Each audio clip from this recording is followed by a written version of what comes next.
Wannan mutum ne ina ga saurayi ne sun yi ajanda da budurwar shi akan idan ya aure ta zai ci gaba da biya mata kuɗin makaranta, sai ya amince mata cewa in sun yi auren zai ci gaba da biya mata kuɗin makaranta.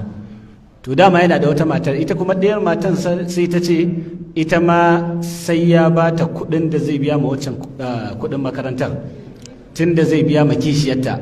Ita ɗin kuma tana da diploma wadda ya aura ɗin, ko wadda zai aura ɗin kuma ita ce ina ga bata yi diploma ba, shi yasa zai biya mata diploma. To ita kuma wannan ta ce duk kuɗin da za a ba wancan sai an ba ta. To mene abin ya aiki?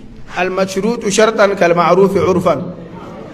A'a ba shi ba, abin nan al-muslimuna ala shurutihim illa shartan harrama halalan aw ahalla harama. Tunda wannan an yi sharadi da ita cika, ku sani da cewa maganar adalci da Allah ya ce a tsakanin mata dole a yi adalcin nan a cikin abubuwa guda hudu ne ko kuma